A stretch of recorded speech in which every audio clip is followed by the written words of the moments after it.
नमस्कार दोस्तों, आप सभी का स्वागत है आपके अपने YouTube channel study with Prabhakar में। आज की इस क्लास में बिहार शिक्षक भर्ती के लिए प्राचीन भारतीय इतिहास के कुछ महत्वपूर्ण प्रश्नों को देखेंगे जो प्रश्न एग्जाम में पूछे जा सकते हैं।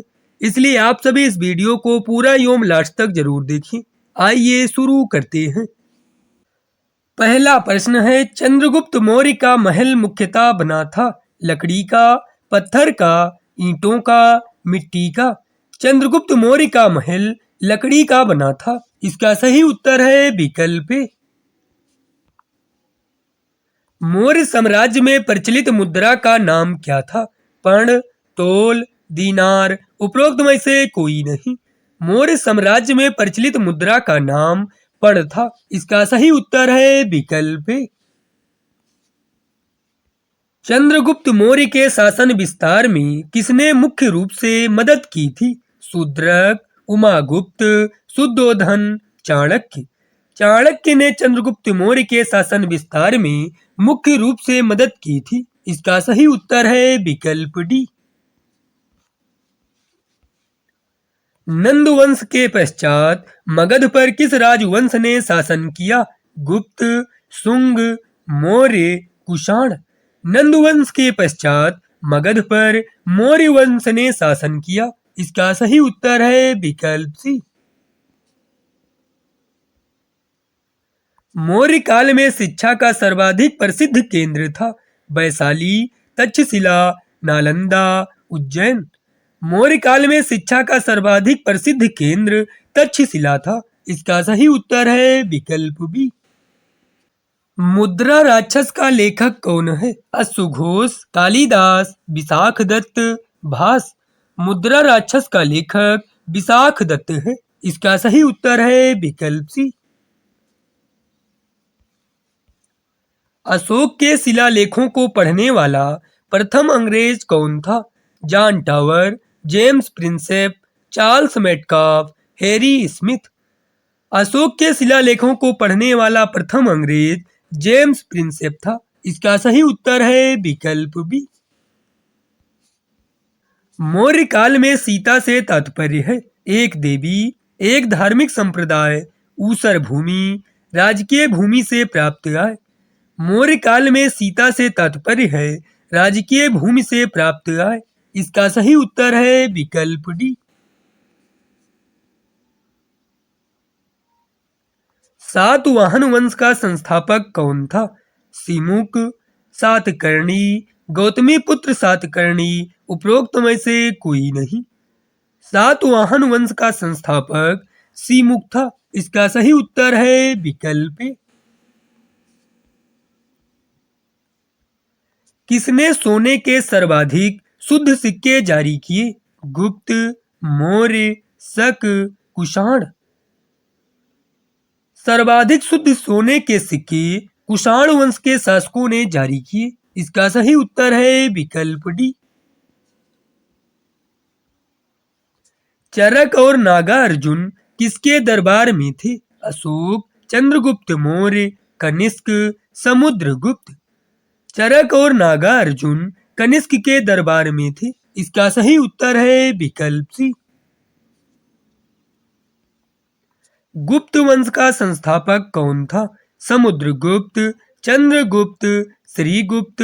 उपरोक्त में से कोई नहीं। गुप्त वंश का संस्थापक श्रीगुप्त था। इसका सही उत्तर है विकल्प सी। गुप्त शासकों की दरबारी भाषा थी पाली, प्राकृत, संस्कृत, हिंदी। गुप्त शासकों की दरबारी भाषा संस्कृत थी। इसका सही उत्तर है विकल्प सी। भारतीय संस्कृत का स्वर्ण युग कहा जाता है मौर्य काल, गुप्त काल, चोल काल, राजपूत काल। भारतीय संस्कृत का स्वर्ण युग गुप्त काल को कहा जाता है। इसका सही उत्तर है विकल्प बी। किस गुप्तकालीन शासक को कविराज कहा गया है? श्रीगुप्त, चंद्रगुप्त मौर्य, स्कंदगुप्त, समुद्रगुप्त। कविराज समुद्रगुप्त को कहा गया है। इसका सही उत्तर है विकल्प डी। मंदिर निर्माण कला का जन्म सर्वप्रथम कब हुआ? मौर्य काल में, कुषाण काल में, गुप्त काल में, उपरोक्त में से कोई नहीं। मंदिर निर्माण कला का जन्म सर्वप्रथम गुप्त काल में हुआ। इसका सही उत्तर है विकल्प सी। सोने के सर्वाधिक सिक्के किस काल में जारी किए गए थे? कुषाण काल में, गुप्त काल में, मौर्य काल में, उपरोक्त में से कोई नहीं। सोने के सर्वाधिक सिक्के गुप्त काल में जारी किए गए थे। इसका सही उत्तर है विकल्प बी। सर्वाधिक शुद्ध सोने के सिक्के कुषाण काल में जारी किए गए थे। किस गुप्त शासक को नालंदा विश्वविद्यालय का संस्थापक माना जाता है? समुद्रगुप्त, स्कंदगुप्त, कुमारगुप्त, चंद्रगुप्त। नालंदा विश्वविद्यालय का संस्थापक कुमारगुप्त को माना जाता है। इसका सही उत्तर है विकल्प सी। हर्षचरित किसके द्वारा लिखी गई थी? कालिदास, बाणभट्ट, वाल्मीकि, उपरोक्त में से कोई नहीं। हर्षचरित बाणभट्ट द्वारा लिखी गई थी। इसका सही उत्तर है विकल्प बी। किस व्यक्ति को द्वितीय अशोक कहा जाता है? समुद्रगुप्त, चंद्रगुप्त मौर्य, स्कंदगुप्त, हर्षवर्धन। हर्षवर्धन को द्वितीय अशोक कहा जाता है। इसका सही उत्तर है विकल्प डी। सम्राट हर्ष ने अपनी राजधानी थानेश्वर से कहां स्थानांतरित की थी? कन्नौज, दिल्ली, प्रयाग, उपरोक्त में से कोई नहीं। सम्राट हर्ष ने अपनी राजधानी थानेश्वर से कन्नौज स्थानांतरित की थी। इसका सही उत्तर है विकल्प ए। कन्नौज किस प्रदेश में स्थित है? मध्य प्रदेश, उत्तर प्रदेश, हरियाणा, पंजाब। कन्नौज उत्तर प्रदेश में स्थित है। इसका सही उत्तर है विकल्प बी। भारत आने वाला प्रथम विदेशी यात्री कौन था? ह्वेनसांग, इत सिंह, मेगास्थनीज, फाहियान। भारत आने वाला प्रथम विदेशी यात्री मेगास्थनीज था। इसका सही उत्तर है विकल्प सी। नाट्य शास्त्र की रचना किसने की? वसुमित्र, अश्वघोष, भरत मुनि, उपरोक्त में से कोई नहीं। नाट्य शास्त्र की रचना भरत मुनि ने की। इसका सही उत्तर है विकल्प सी।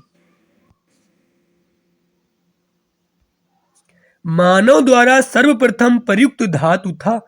सोना, चांदी, तांबा, लोहा। मानव द्वारा सर्वप्रथम प्रयुक्त धातु तांबा था। इसका सही उत्तर है विकल्प सी।